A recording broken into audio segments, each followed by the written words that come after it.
It scratched itches at the time, but some of those itches are no longer itchy, and I have a bunch of new itches. That's a really gross analogy.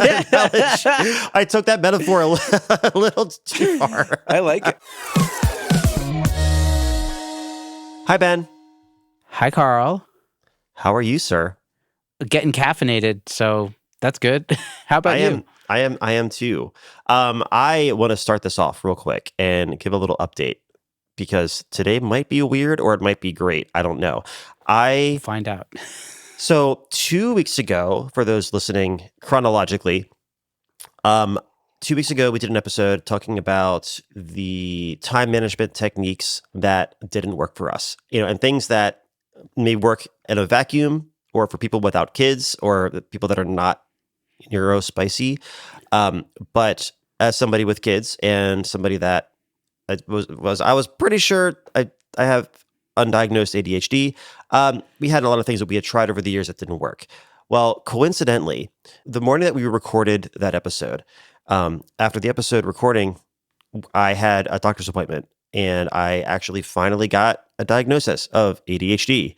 And I actually just started on some meds for the first time ever at 39, and I feel like when I started figuring this out in therapy a couple months ago and kind of like piecing things together, it came as a complete shock to literally nobody that has ever met me or talked to me or heard me on a podcast, for example. So yeah, I'm sure anybody listening is like, well, yeah, duh, Carl. And I was I was joking that the only person that was surprised was the man in the mirror, because I'm just kind of like, the fish that couldn't see the ocean or whatever.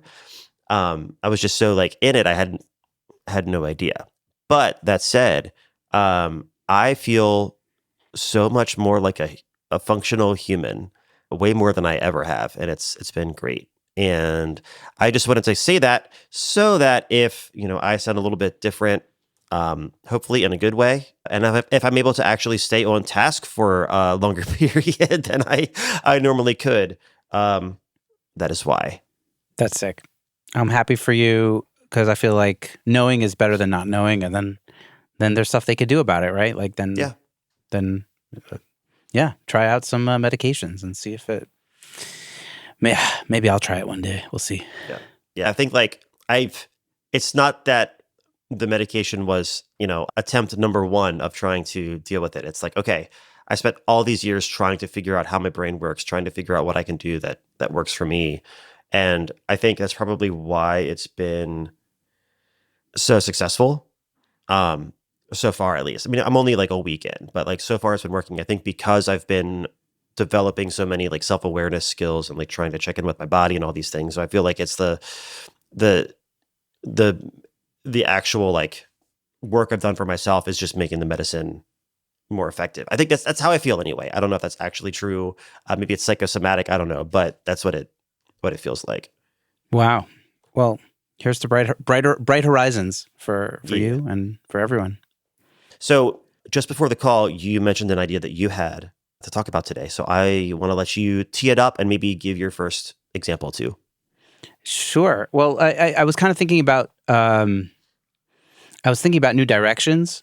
And speaking of bright horizons, new directions that we might want to pursue, and then what are some of the steps that we can take to try to achieve those new directions? And I don't know, I'm like super inspired by like the new Wolfpack stuff and music that's just like less on the grid, more alive. Because I've done so much that's just on the grid and not that, and that stuff really resonates with me. So I kind of also, as AI. This is like my little theory is like as AI kind of takes over different domains, there's like more of like a desire on the parts of humans to consume art that is really human and to do things that are really human and like playing live and not having things be super chopped up or whatever. I think fits that bill. So like live recordings or sessions where some of it is live or drum and bass in the room or not being, editing, fiends or whatever. So that kind of stuff is really resonating with me. And and now I have a new studio, which is super fun. And it's much bigger than my old studio. It's not massive, but Like I already did a drum session in here. I got some space. So this is something that I want to kind of pursue, doing more live style recordings, which I used to do a lot of also back in the day, and I want to do them again. And I don't know exactly how it's going to play out, but I think, yeah, I think, so I wanted to think about like, how can we go about making that happen? I think in the past, I've done interesting things to sort of do that. I did this thing called the Live Session Challenge once. Mm-hmm. And me and a video guy, we got together and we said, you have 1 hour, come in the studio, whatever you get, you get. It's live. You could bring, I think we had a couple big bands, but mostly it was just like a solo act or duo or whatever. And I think we did like 8 of them or something. And like somebody went home with, 1 to 4 songs, depending on how tight the band was and what they were cool with. And it was just a great way to get someone through the door and familiar with you. And like we offered it at like a really cheap price. So you get a video and a song for this price, but it's not like, it's not like a produced song. It's like a live thing. So that's like something that maybe I'll try to reiterate. And like to showcase the new studio. Yeah. And I was even thinking to do something like that with my my new studio mate, and we could like do something outside or in show what we can both do together, which might be cool. These are things I'm thinking about. Can I jump in for a second? I want to jump in for a second because that just sparked an idea. So when you did that before, was it for the video for like YouTube, I'm guessing? Yeah. So when was that? Like what years? This is like in the heydays. I don't know. Maybe this is like 2016, 17 maybe? Okay. So really before social media became as like ubiquitous for artists to use. Maybe. So I'm just thinking like my brain is going like, oh, well, what if you pitched it like, yeah, you're going to do as much as you can in an hour, but like the goal might not necessarily be to get, full YouTube video performances, but like, hey, just get like a whole bunch of clips for your social media. Yeah, that's a great idea. But I do like the point of getting a full song because that is still the inspiration. Like the inspiration is a live recording, something that's magical that happens in the room together with live musicians. The Wolfpack vibe, Scary Pockets, that kind of thing. Yeah. But that's a great secondary like thing. Like if I, whoever the video person is, and I can also make clips, but we can like put together like a bunch of like cool like reels and teasers for these artists to put on their Instagram. That's like a really great idea to like also showcase the studio, so it's just exciting. Like this is sort of what I want to be doing more of now that I have a space out of my house, a little bit more room, and combine that with like the AI revolution and wanting to do something that's a bit more human. Yeah. That's kind of, that was like my first step maybe that I was thinking about. I thought I'd share it on the air. That's great. Yeah. I don't know. That's number one. Yeah. That's Ben in a nutshell. So yeah. What about you, Carl? What's a new direction you want to go in, and maybe like a way that you would like to maybe like, what's a good like input goal to try to get there? So I guess the question would be like for my mixing or for my like education. Let's say mixing, or like maybe there's like a new genre you want to work on, or a new kind of tier of artists that you want to work with, or I don't know, something like that. I don't know. Well, I've been getting back into remixing lately for artists, which has been so much fun, and also the artists are unbelievably great, and the songs are really, really, really great. So that's been a fun challenge, especially knowing that I got my start in production doing that, like 10 plus years ago, and kind of revisiting that with some of the same bands, which has been really, really fun. Like 10 years later. Really, wow. Yeah, but one of the things that I've been really experimenting with in the past couple that I did 2 that they're not out yet, but I was going for a bit of a different style than I normally do. Because the way that I approach remixing in general is I don't want to just take the vocal part and then like add a 4 on the floor kick drum and like a spliced piano loop and then call it a remix. Like that's not my vibe. I have I almost do like method acting when I'm remixing. This is going to sound really weird. I don't know how to describe this, but I go very deep into trying to figure out how can I take not just the vocals that are there, but also as many little elements from the songs, like little percussion loop noises that only happen for like 4 measures in the bridge. But it's like so rad. How can I make that the foundation of the song? Like trying to take these like little pieces and like rearrange them and chop them up, and then also adding my own things to it. But I always try to figure out, how can I make this sound like this was the original? It's not like, oh, this is clearly just like a dancey version of another song that you hear when you're at Global or something, or like a roller skating rink. I don't know why that's just the way that I see it. That reference went totally over my head, but I'm rolling with it. You've never gone glow bowling? I've gone global, but I've never gone globaling. Yeah, glow bowling. Anyway. Oh, glow bowling? It's like a type of bowling?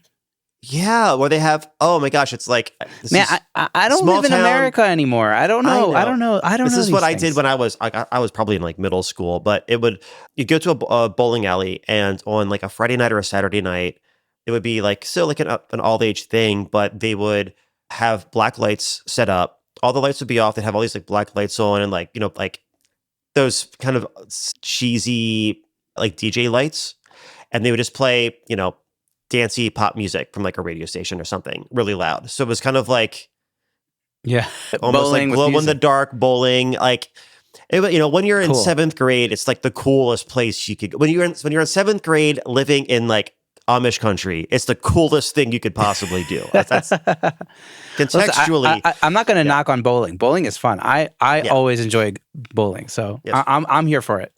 But this is where the Adderall is going to say, "Hey, Carl, remember you were talking about dance music and not doing that?" So look at that. We're all coming back to it. I'm not getting off track. Oh yeah.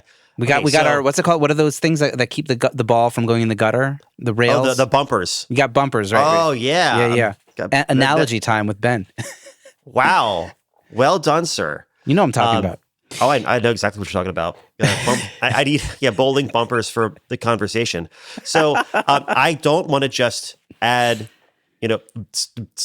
make everything 120 BPM. Like, that's not my goal. I really do want to make it feel like, if you've never heard the original song, you would think that this is the original, right? I want it to be completely standalone. That's kind of the goal, which is not easy, especially if I'm trying to take it into a style that is like completely reimagined and not like the original was. So the two that I'm doing, or these two I did kind of recently, they were more on like the metalcore side, the originals. And I grew up listening to a lot of like industrial music, like a lot of like early Nine Inch Nails, and even like, KMFDM, Skinny Puppy, that kind of stuff. And I also grew up listening to, I also love, straight up house music and big poppy, like Dua Lipa dance music. So my thought was, these are both around like the, low 120-ish BPMs. What if I tried to turn these into like industrial dance tracks? Like, try to keep all of the, 4 on the floor house music sort of rhythmic foundation, but sonically, it's all like really aggressive guitar driven that I chop up to make it rhythmically what I want it to be. There's lots of, like 80s drum machines going through some pretty intense distortion and fun stuff, and like really seeing how can I add the texture and grit and that like discomfort that you get from the guitars and like, heavier metal, like metalcore stuff, and also from the synths in industrial, but try to present it in a way that is rhythmically a lot more in line with like disco. So like industrial disco, I don't know how to describe it. And holy shit, it's been so much fun. That challenge and making it sound like this is the way that the song was originally written. Like, that's kind of like the ultimate goal that I have. So I want to keep exploring that. Because I grew up listening to metal. I grew up listening to this, these, really aggressive styles of electronic music and of heavy metal. And I am really enjoying this attempt to blend it with the catchiness and the hookiness and the, I guess, the thoughtful arrangements of really, really exciting pop music. Yeah. Sounds really fun. So, Yeah. so how do you, so I guess the question is, how do you, first of all, like what's great is that you're passionate about it. So that already is giving you a leg up, and it's going to like get you in your go-getter mindset. But what are some more steps that you can take to like get more of this kind of thing going on in your life? Yeah. I mean, I can just do more outreach for it. Like both of these artists, one of them is a band that I'm actually helping with some like brand identity stuff.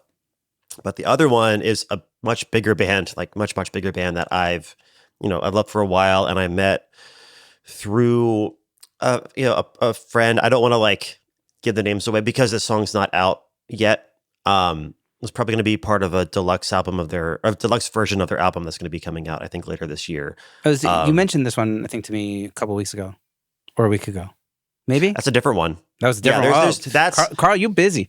Oh, I know. I've done like, it's so weird. I did like 5 in the past couple of months. That's sick. Two of which are these kind of like, they're originally metal bands that I kind of made into like a dancey thing.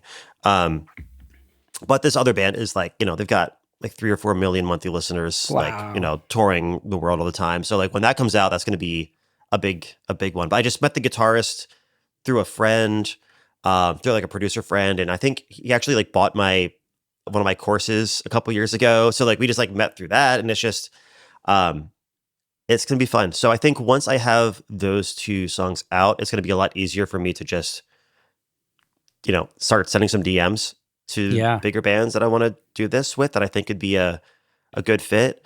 But until I have some things that I feel very confident to show them, and things that I like am able to show them because they're released, I kind of don't know exactly how to go about pursuing that side, like the industrial disco kind of side.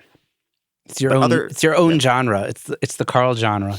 Yeah, it's like a genre that, like, I don't know, like it works so well, and it seems like this should be an obvious thing, but when I try to find other bands doing it, they're just not. They get really close, and then they just start to go too much further into the experimental side, or into like the droning, like art piece side. And I don't know. It's such a specific niche. Like you're not going to like find artists to produce yourself, right? Would that be like a step too far for you to like get into like production of this kind of a genre, bringing in singers? I don't know if honestly, I don't know if I'd really enjoy that as much. Right.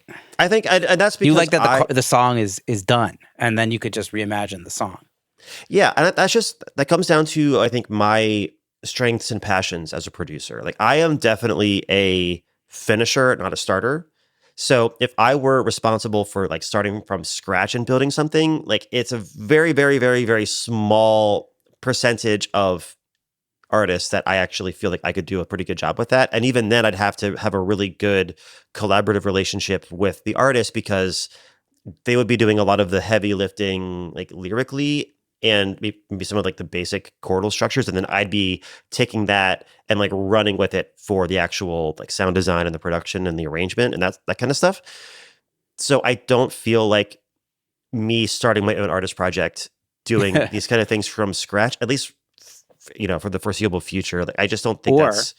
You start a partnership, and you start a duo with someone else who's better at writing lyrics and chords and stuff, and you're better at like putting it all together in like an interesting package, and then it's an artist. Yeah, I don't. So that's the direction you could take. There's many options. Direction I could take. Yeah, you don't, and I don't think you want to take that option. But I'm just saying that is an option. Like you could hypothetically. I feel like if the right situation, if the right situation kind of fell into my lap, then I'm somebody that likes to jump at exciting opportunities, but it's always a calculated risk, especially when, we're late 30s, about to be, 40s in less than 2 months. And, with, multiple children. Like that's the Yeah. kind Yeah. of Yeah. that's the kind of like diving headfirst situation you do when you're 25. Yes. Not when And you. I think right now, me doing a remix for a bigger artist, like that is something that is a lot more predictable and contained as far as like the amount of time that I need to put into it. Yeah. And it really just it allows me to only do the parts that I really, really love, which is like taking an idea, flipping it on its head, developing that, doing the mix, like that's the kind of thing. That's the part that I am the best at anyway. So like I could have an artist project, but I don't think I'd enjoy it. I don't think I'd That's enough of a reason have not to do fun. it. I was just thinking, like, Yeah. if you did something like that, then that could be like another way you could even diversify your artistry and also your income, and like maybe Yeah. get streaming revenue from something like that. Hey Ben, I have something to tell you.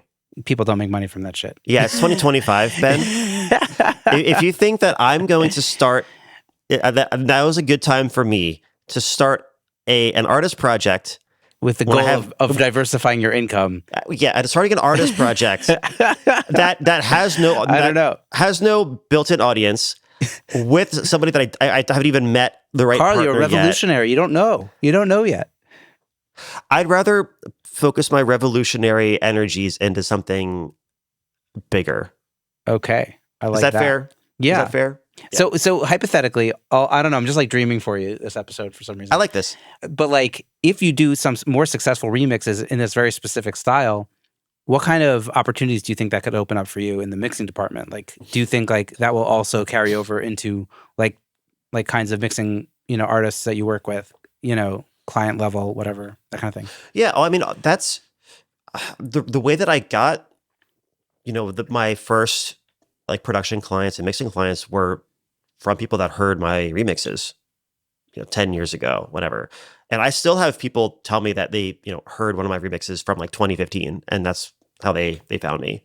Crazy. So, it's one of those things where it's probably not going to be always a direct like one-to-one kind of like transition, but the more stuff that I have to show people, then the more obviously like the more confident I'm going to be in having those conversations, the more new audiences are going to hear me. And I think especially in 2025 and and beyond, compared to maybe 10 years ago, definitely compared to like 20 years ago, there are a lot more people that listen to like heavier metal stuff and pop stuff. You know what I mean? Like Yeah. I feel like a lot of people that get into pop have a metal background.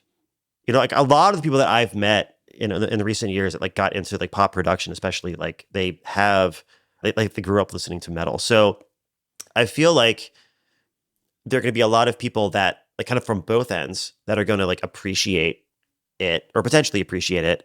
And yeah, I don't know. I think it's just going to be fun stuff that I can do, some more names on my resume, building the portfolio out a bit, but like ultimately I just have so much fun doing it, and they sound great, and Passion I can show them to project. people. So if it's going to be a passion project, I may as well do a passion project with with bands that have a couple million monthly listeners, and I can just like go to town on a song.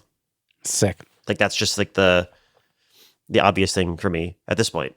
Yeah, no, I like it. You're like you kind of have clarity about what this is and how you're doing it. So that's great. So you're going to do some more, and then hopefully it'll lead to more remixes, and within the scope of what Carl wants to do.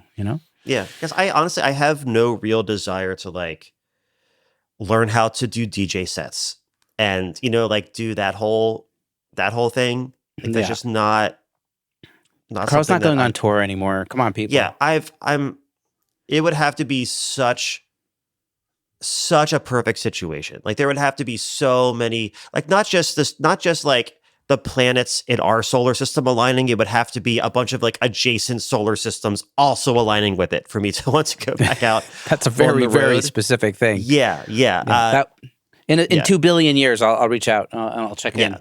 Now for as a drummer, it's a bit of a different conversation. A lot of planets still have to align for me to want to do it, but like that's something that I spent so many years doing, and I I did really enjoy it and really love it. It's just, it doesn't scratch. It scratched itches at the time, but some of those itches are no longer itchy, and I have a bunch of new itches. That's a really gross. I took that metaphor a little too far. I like it. I like this metaphor. I'm all about itchy metaphors. Yeah, my roommate in college, his name is Yitzi, and we had a Bukharian landlord who called him Itchy, and I thought it was the funniest thing in the world. So we actually wrote a whole song about him being named Itchy. Were you scratchy? No, I wasn't. It was just a song about Itchy. It was. I'll send it to you. It was funny. It was good stuff. Okay. It was like Flight of the Conchords-esque. No. Okay. I'm not going to let this go. You have the wig commercial theme song. That's not going anywhere. You have to send me. There was the other one from the other week was a parody song about. It was a Coldplay parody song. Oh yeah, I forgot about and that. now you have a song about Itchy. Like you're building this up this release. I know. This release plan. I'm just I'm a quirky dude. I'm just like quirky dude, and I'm like, and I have all these little things that don't actually put on the podcast, but this is sort of what I live for is the silly jokes and puns and dad jokes and all that. This is where I'm at.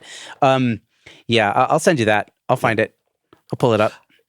I just thought of something. Yeah. As far as you asked me what I could do if I wanted to pursue this. And I just had an idea, and I thought I'd mention it. Not that I necessarily plan on doing this, but for somebody that might, have a bigger goal and they don't know really how to approach it, with making new connections or new clients without it feeling like a gigantic step forward. Like me, if my next goal is to do remixes for, even bigger bands or a lot more bands in that 3 to 5 million monthly listener kind of range, then there are still some steps I could take to at least get better at it along the way. That wouldn't be a huge time sink.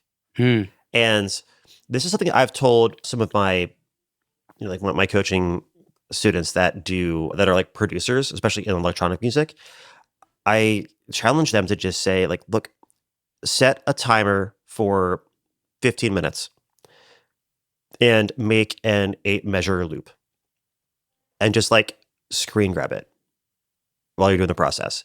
And then turn that little 8-measure loop into a reel, just something to put out. So it's just something that is it's not, you don't have the pressure of a full release. It can just be something that you do once and you just put it out there.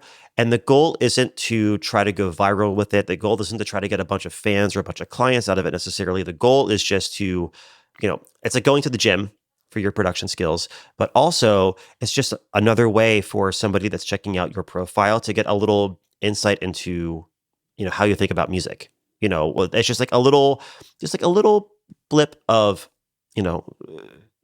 seeing how your musical it's like brain your sonic thinks. Fingerprint or whatever. That if someone is searching for you, be oh, this is the kind of thing they do. Yeah, and then if they really love it and oh no, this really could be a full thing. Great. But I think going into it with the goal just being, I want to make a 15-second clip that I can post on Instagram just to show people the kind of sounds that I think are cool. It can be that simple. I think that's a really healthy and also less intimidating first step. Maybe it's something you could do now. Yeah. I mean, I did it for a little while. I had a couple weird, fun little mini series that I did. This was maybe 2 years ago. This would have been maybe 3 years ago now. This was before our second daughter was born.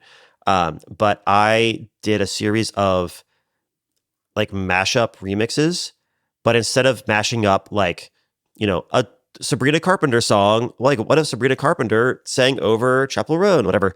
I took 2, sometimes 3 songs that I worked on, clients of mine, and because I have all the mix stems, obviously. So I did little remix mashups where I would take parts from one artist's song with, parts of another artist's song, and I would try to find a way to mix them together. And it would be a pop punk artist from LA and a rapper from London or something, and I would try to like see how I could fit it. I have to find them, try to figure out if I can get them like close enough in key that I could pitch shift them and get them to like be in the middle and not feel super weird.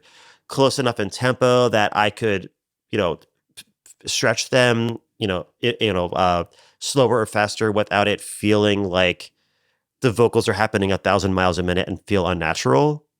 So that was a fun little challenge that, not only showcased the, the way that I think about those like kind of remixes, but I could be like, what if I took this song where, that I mixed and mastered and this song that I also mixed and mastered and smush them together in a remix.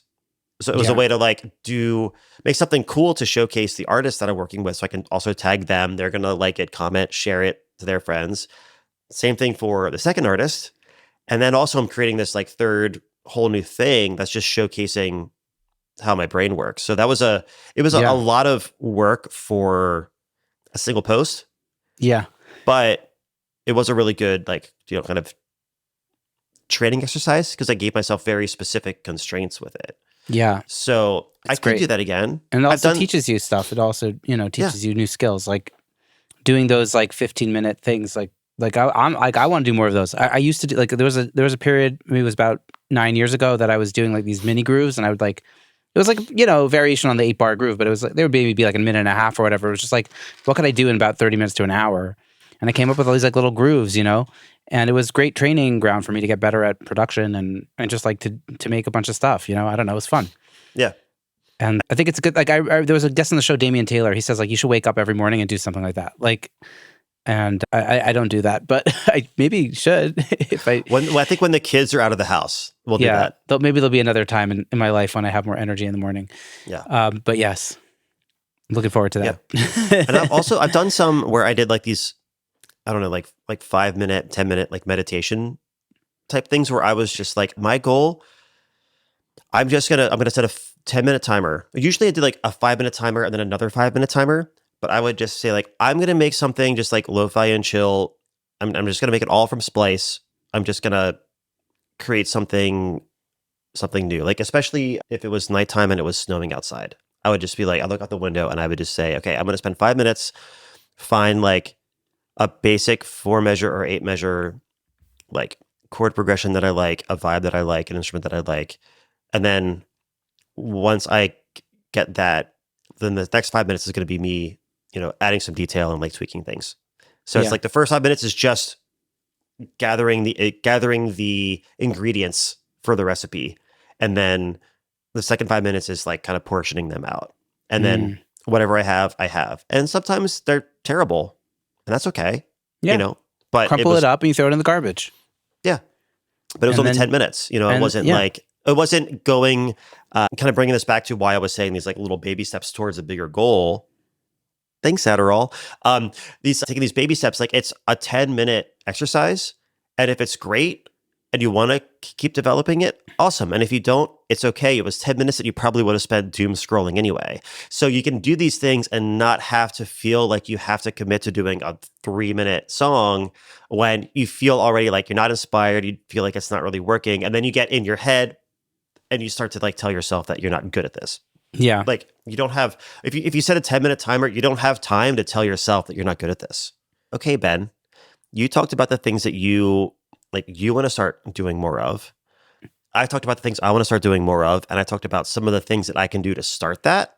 So let's go back to you and say, so what are some like first steps, some like low barrier to entry things that you can try to start doing more of that like human element live in the room kind of stuff at your new studio? Yeah, I think it's going to start with my friends, actually. I think I'm going to just like invite some of my close musician friends over and maybe, start jamming together and see what happens and just like go back to like, 12 years ago when I maybe did this most recently and just like, I don't know, try to come up with a song in like, 20 minutes with a friend in the room and see if together we could do something. Yeah. Or maybe put up a camera and record like a cover of a song with, with a few friends and just see what happens. Now that we have the space. Can I fight you on something? Yeah.